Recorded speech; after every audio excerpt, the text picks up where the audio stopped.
Good morning guys, কি খবৰ আপোনালোকৰ? নিশ্চয় ভাল, আমি ভালে আছোঁ আপোনালোকৰ আশীৰ্বাদত। আজি এটা ৰেচিপিৰ ভিডিঅ' লৈ আহিছোঁ। চাওক আজি কি ৰেচিপি বনাম, কেনেকৈ বনাম আৰু কি পদ্ধতিত বনাম। যদি দেৰি নকৰি ভিডিঅ'টোৰ মাজলৈ যাওঁ। এয়া মই মুৰ্গীৰ মাংস লৈ লৈছোঁ, 500 গ্ৰামৰো অলপ বেছি হ'ব। এইখিনি ভালদৰে কাটি লওঁ প্ৰথমতে। এয়া মাংসখিনি মই ভালদৰে ধুই কাটি পৰিষ্কাৰ কৰি লৈ লৈছোঁ। এনেদৰে টুকুৰা টুকুৰা কৰি কাটি লৈছোঁ। আজি এই মাংস বনাম। এয়া লৈ লৈছোঁ বিলাহী দুটা, এনেদৰে কাটি লৈ লৈছোঁ। তাৰপিছত ডাঙৰ পিঁয়াজ দুটা এনেদৰে কাটি লৈছোঁ আৰু আলু দুটা কাটি লৈ দিছোঁ। সেই দেখক ভিডিঅ'টো সম্পূৰ্ণভাৱে স্কিপ নকৰাকৈ। অলৰেডি কেৰাহী বহুৱাই দিছোঁ, তেলখিনিও গৰম হৈছে। ইয়াতে এতিয়া মই প্ৰথমতে পিঁয়াজখিনি দি লওঁ।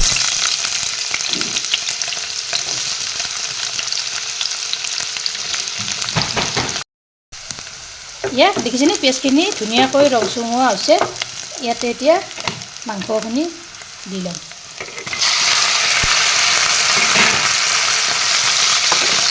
মাংসখিনি দি এনেদৰে তল ওপৰ কৰি লৰাই দি দিম। তাৰপিছত এয়া দিম মই নিমখ এচামুচ, হালধি গুড়ি এচামুচ, তাৰপিছত জলকীয়া গুড়ি এচামুচ, ধনিয়াৰ গুড়ি এচামুচ, তাৰপিছত দিছোঁ এয়া জিৰাৰ গুড়ি এচামুচ। এইখিনিয়ে এনেদৰে তল ওপৰ কৰি লৰাই দিম। খুব সহজ পদ্ধতিত বনাব পাৰি এই মাংসৰ তৰকাৰীবিধ। চাই থাকিব ভিডিঅ'টো একদম শেষলৈকে চাব।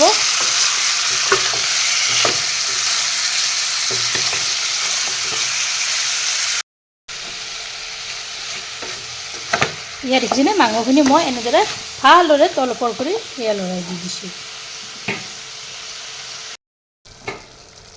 এয়া কেইমিনিটমান যোৱাৰ পিছত মই মাংসখিনি তল ওপৰ কৰি এনেদৰে লৰাই দিছোঁ। দেখিছেনে মাংসৰ পৰা এয়া পানীবিলাক ওলাব ধৰিছে। ইয়াতে মই এতিয়া দি দিম আদা নহৰু পেষ্ট এচামুচ, তাৰপিছত এয়া দিম 2 চামুচ। এইখিনিও এফালৰ পৰা লৰাই যাম আদা নহৰুখিনি। তাৰপিছত এয়া কাটি থোৱা বিলাহী আৰু আলুখিনিও ইয়াতে একেলগে এড কৰি দি দিলোঁ। এনেদৰে ওপৰত দি থৈ দিলোঁ। তাৰপিছত মই ঢাকনিখন এনেদৰে লগাই থৈ দিম। এয়া কেইমিনিটমান যোৱাৰ পিছত মই ঢাকনিখন গুচাই দিলোঁ। দেখিছেনে মাংসৰ পৰা কিমান পানী ওলাব ধৰিছে। এই পানীতে মাংসও সিজিব, আকৌ আলুখিনিও ধুনীয়াকৈ সিজি যাব। এনেদৰে এফালৰ পৰা লৰাই দি দিলোঁ।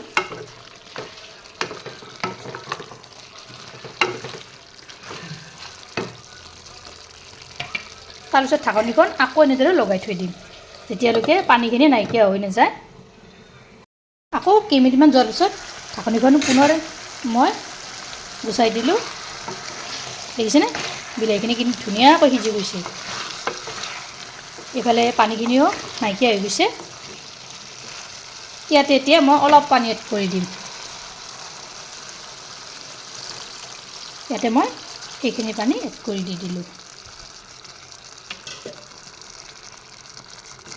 এতিয়া তল ওপৰ কৰি এনেদৰে লৰাই দিছোঁ। মাংসৰ তৰকাৰীখন ভালদৰে এফালৰ পৰা লৰাই দি দিছোঁ। এতিয়া উতলিব দিম ভালদৰে 10 মিনিটমান সময় মই উতলাম। ইয়াতে এটা চিক্ৰেট মছলা দিম দিয়ক, চাই থাকিব ভিডিঅ'টো সম্পূৰ্ণকৈ। কি চিক্ৰেট মছলা ইয়াত মই ব্যৱহাৰ কৰোঁ চাওকচোন। মাংসৰ কালাৰটো কি ধুনীয়া হৈছে। গতিকে মাংস বনালে আপোনালোকে কি কৰিব, কম জুইত বহুৱাই থৈ দিব। এতিয়া মই উতলিব দিম। এয়া দেখিছেনে মই ভালদৰে এয়া 10 মিনিট সময় উতলালোঁ। দেখিছেনে গ্ৰেভিটো কেনেকুৱা আছে। এনেদৰে মই জোল টাইপতে ৰাখি দিম। এয়া হৈ গ'ল। এয়া মই থৈ দিলোঁ। আজিৰ ৰেচিপিটো কেনে পালে আপোনালোকে কমেণ্টত জনাবচোন। ভাল লাগিলে লাইক কৰিব, শ্বেয়াৰ কৰিব, কমেণ্ট কৰিব আৰু মোৰ চেনেল যদি প্ৰথমবাৰ আহিছে তেতিয়াহ'লে চেনেলটো ছাবস্ক্ৰাইব কৰিব, লগতে ফেচবুক পেজতো ফ'ল' কৰিব। ধন্যবাদ। আকৌ এটা নতুন ৰেচিপিৰে সৈতে লগ হ'ম। আজিলৈ আহিছোঁ।